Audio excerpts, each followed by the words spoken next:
My question is to the Minister for Agriculture.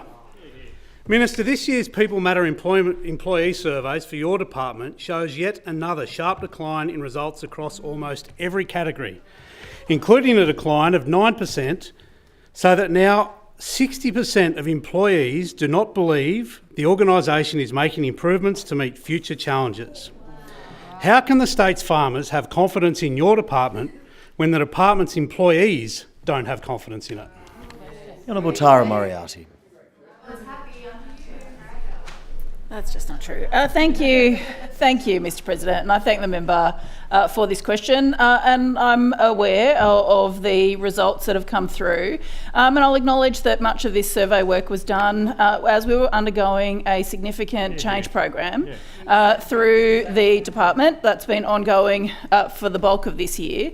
And I've been very transparent about saying to the Parliament and to people across regional New South Wales and the primary industry sector that we are making sure that we've created this new department under our government that will be fit for purpose for what we need to be delivering, the services we need to be delivering for boosting and supporting and protecting our primary industry sector into the future and supporting regional communities across New South Wales into the future.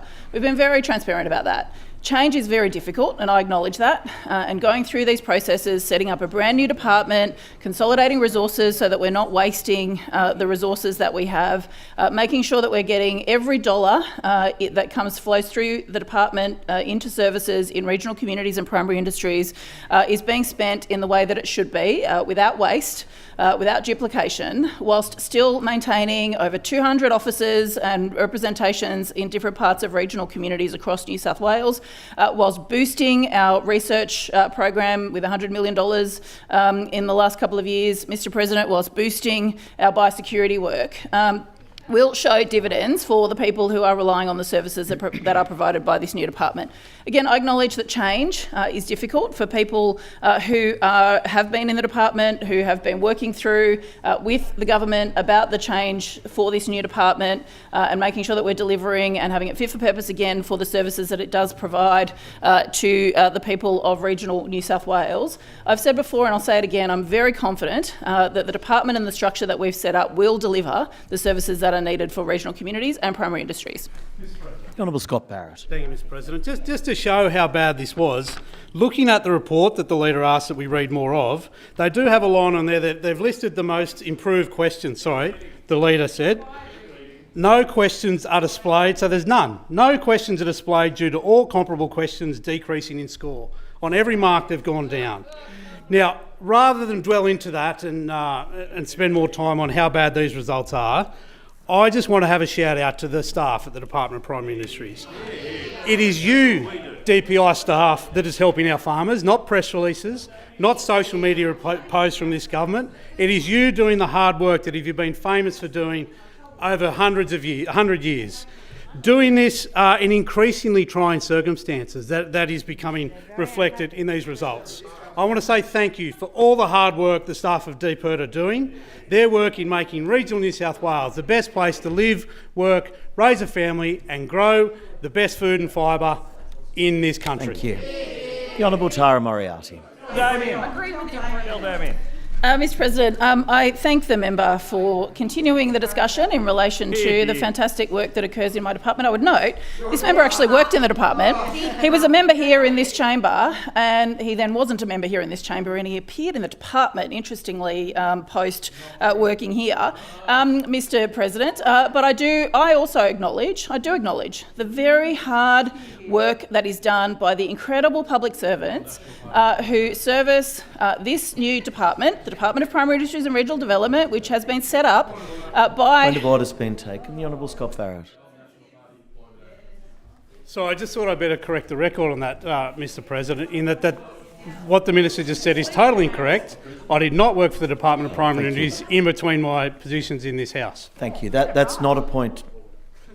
That's it. Thank you. That's not a point of order. However, the member is at liberty to make a personal explanation if he wishes at the end of question time. The Honourable Tara Moriarty. Bit sensitive. Thank you, Mr. President. I acknowledge the work that is being done by the very... My apologies. A point of order. The Honourable Natalie Ward. Well, the point of order is this, Mr President. The government members have taken points of order today regarding being respectful to members, and I believe it's disrespectful to mislead this House about an allegation about a member in this place. It's been brought to her attention. I ask that you ask her to correct the record and not mislead the House about this. I'm sure the member will avail himself of that opportunity, but it's incumbent also on this member to conduct herself in a parliamentary way and be respectful to other members when an allegation that's clearly untrue has been made by her. Thank you. The Leader of the Government. Order. I mean, look, the deputy leader of the Liberal Party likes it but can't take it, and basically has all question time has done this. But the point that I would make is that there is no relevance test in relation to the response that a member is allowed to make during question time, and you have already ruled that the member is able to make a personal explanation at the end. Thank you. One moment. Are you seeking the call, Ms Ward? Thank you. To the point of order, the Honourable Westphal. Mr President, the Leader of the Government just indicated that the issue was around a point of relevance in relation to the submission of the Minister, but the Honourable Natalie Ward made the point that this is a case of the Minister misleading the House, which is actually something completely different, and the member was asking the Minister to correct the record. That is certainly not a case of the Minister simply making an error or electing to make a statement. It's a misleading of the House, which is actually in the standing orders. To the point of order, the Treasurer. The appropriate manner in which I think the honourable member is to pursue his point is to seek leave of the House to make a personal explanation. That is under the standing orders, a manner in which a member who feels as though they've been misrepresented in a debate is capable of correcting the record.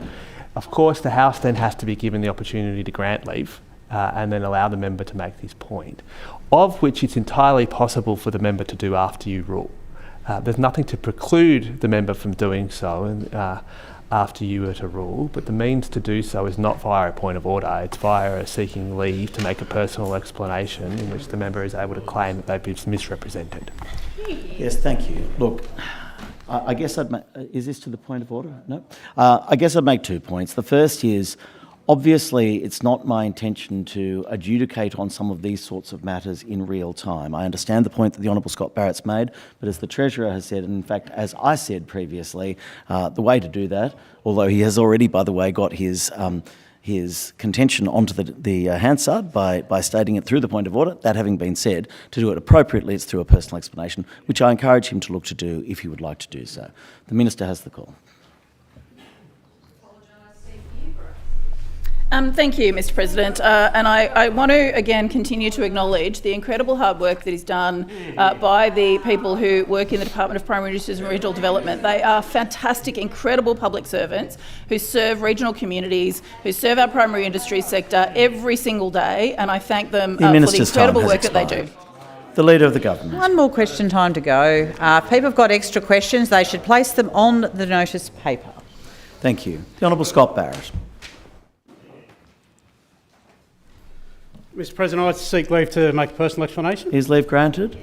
Leave is granted. Thank you, Mr President. In the Minister for Agriculture's response, in a sort of sneaky way, tried to have a shot at the fact that I worked at the DPI. Her timeframes are all out of whack. I have worked at the Department of Primary Industries and very proud to have done so. However, that did not occur on the timeframe that the Minister spoke to. Now, the problem with that, as I say, I'm proud to have worked at the DPI, but the fact that a Minister can stand at this dispatch box Leave and say whatever they want. Thank you.